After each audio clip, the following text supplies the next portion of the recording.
It's very surprisingly আমি ঢুকার সময় ডান দিকে আমার বাংলাদেশের প্যাভিলিয়ন পেয়ে গেছি। পাও, আমি এটা আশাই করিনি। আমি ভাবলাম যে ঘুরতে ঘুরতে কত সময় লাগবে এটা বের করতে কে জানে।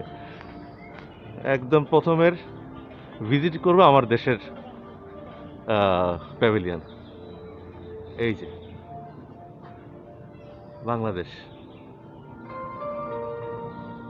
আহ, আসলে বিদেশে মাটিতে আসার পরে আমার দেশের নামটা কোথাও লেখা থাকলেও দেখতে মনটা জুড়িয়ে যায়। এটা হচ্ছে আমাদের প্যাভিলিয়ন, আই মিন আমার দেশের প্যাভিলিয়ন। আমার দেশের শাপলা ফুল।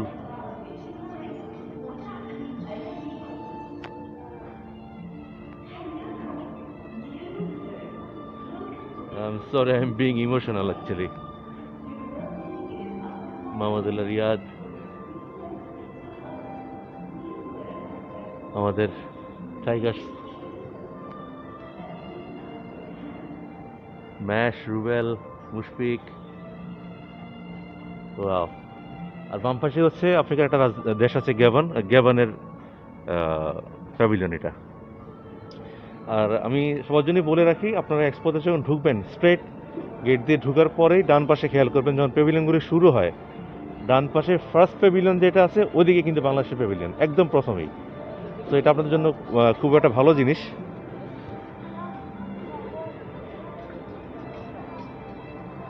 এই হচ্ছে আমাদের প্যাভিলিয়ন, জাতির জনক বঙ্গবন্ধু শেখ মুজিবুর রহমান,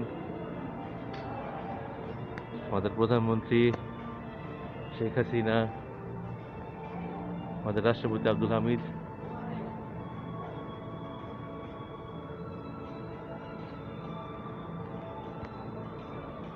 আমাদের যেহেতু স্বাধীনতার 50 বছর হলো, দেখি ভিতরে কি অ্যারেঞ্জমেন্ট, আশা করি ভালোই হবে।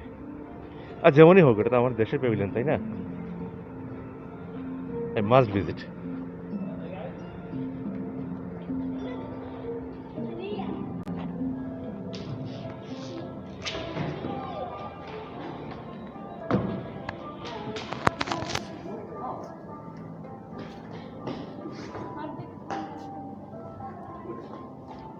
আপনারা শুনতে পাচ্ছেন কিনা জানি না, ভিতরে কিন্তু একতারা শব্দও হচ্ছে।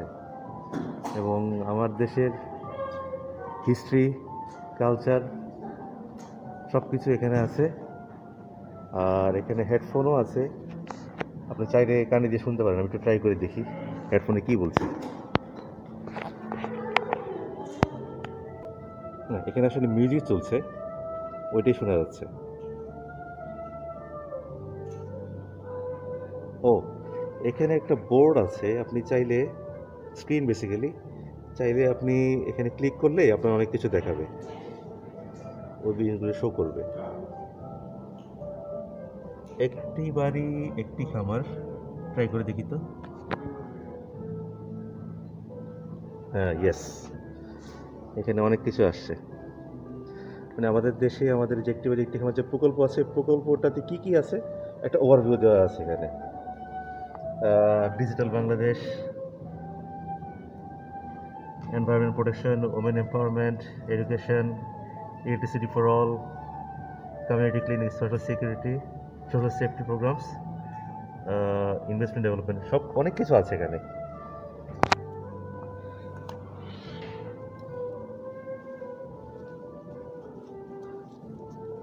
এখানে আসতে পেরে সত্যি ভালো লাগছে।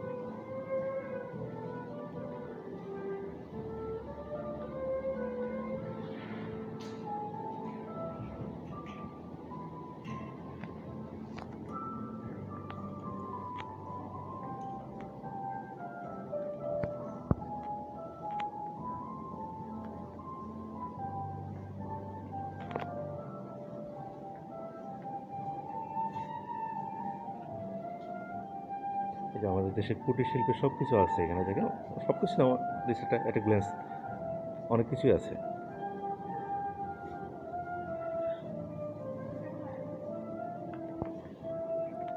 এগুলি হচ্ছে আমাদের পরিচিতি, আমাদের কৃষ্টি, আমাদের শিকড়।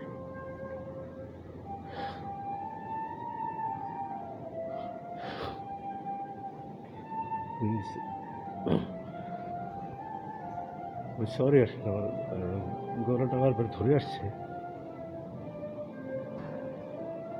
Extremely sorry.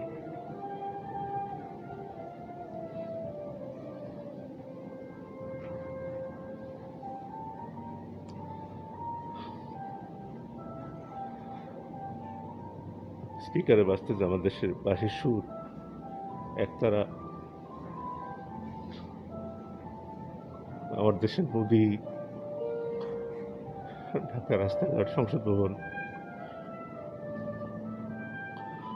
সব কিছুই আসলে আমার কাছে এত পরিচিত। আমার দেশের সব কিছু তো এক্সট্রিমলি সরি, আমি আসলে নিজেকে আসলে ধরে রাখতে পারছিলাম না।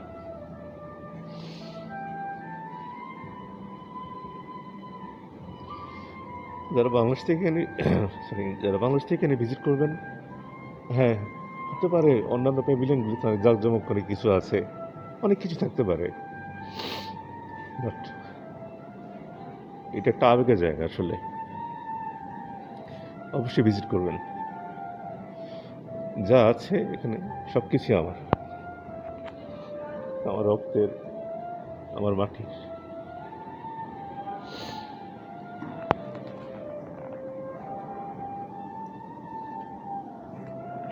এই দেখেন, পাটের ব্যাগ, খুব সাধারণ জিনিস আমাদের কাছে, তাই না? আমরা যারা বাংলাদেশের মানুষ, খুব সাধারণ জিনিস।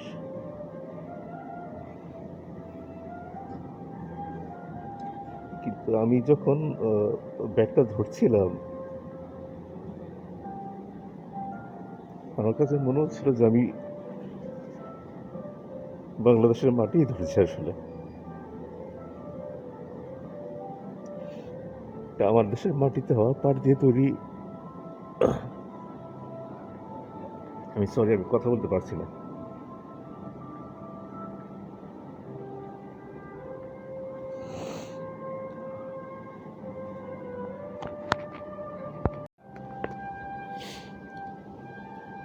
ব্যাকগ্রাউন্ডে মিউজিক বাজছে, শুনতেছেন?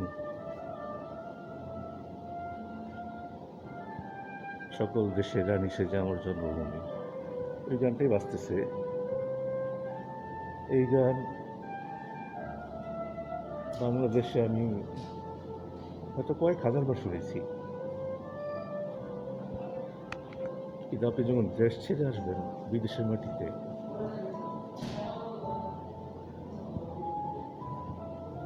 এই গানগুলো আপনাকে এতটাই আবেগ প্রমাণ করে দেবে, খাঁটি মাঝে।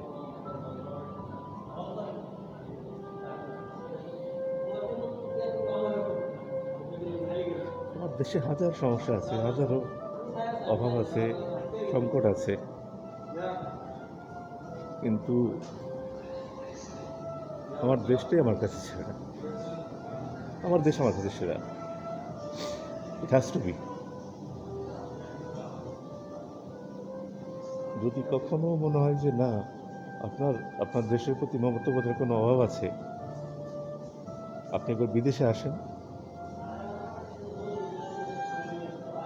তখন বুঝতে পারবেন যে আপনি আপনার দেশ, তার কথা আপনি কতটুকু ভালোবাসেন। Then you will realize.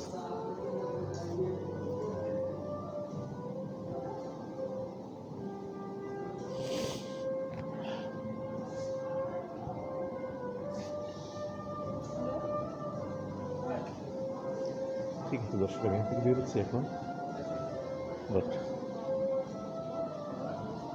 মনে হচ্ছে যে আরও কিছুক্ষণ থাকি, বাট আরও অনেক কিছু আছে, দেখি বলি কী কী আছে।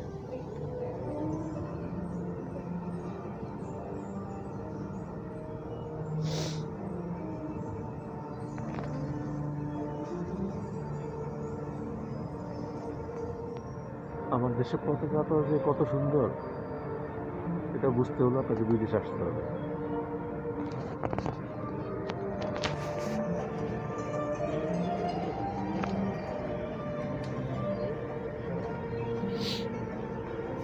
সবার প্রতি অনুরোধ রইল, যারাই এক্সপোতে আসবেন, অন্তত আমার দেশে যারা আছে, একবার হলেও বাংলাদেশ প্যাভিলিয়নটা ভিজিট করবেন।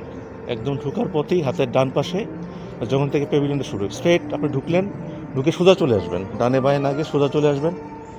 ওইখান থেকে একেবারে প্রথম যে প্যাভিলিয়নটা, এটা হচ্ছে গায়ানা, গায়ানার পিছনে হচ্ছে আমাদের দেশ, বাংলাদেশের প্যাভিলিয়ন।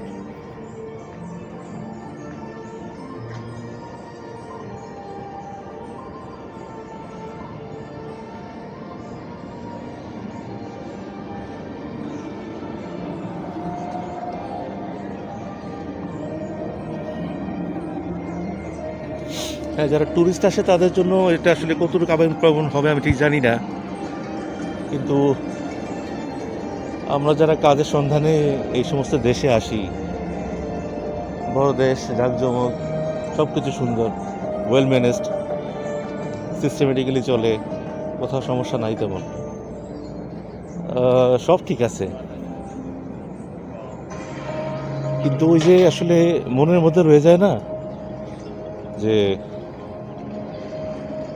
বাড়ির দক্ষিণ পাশের যে ধানের ক্ষেত আছে, ওই ক্ষেতের আলটা ধরে যে হাঁটতাম,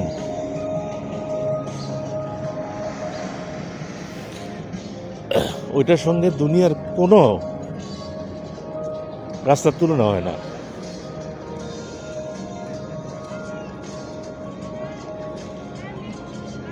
যদি স্বর্ণ দিয়েও কোনো রাস্তা বানায়,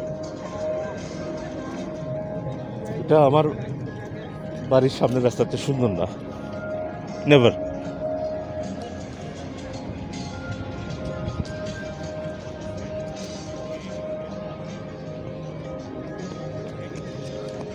আমি সরি, আসলে এক্সপোতে আসছিলাম অন্য একটা মুড নিয়ে, বাট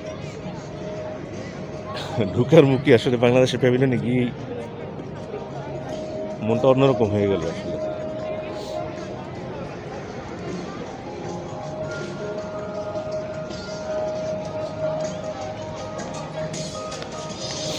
চলো এবার তাজিকিস্তানের প্যাভিলিয়নটা ঘুরি, দেখি কি আছে। ডান পাশে তাজিকিস্তান।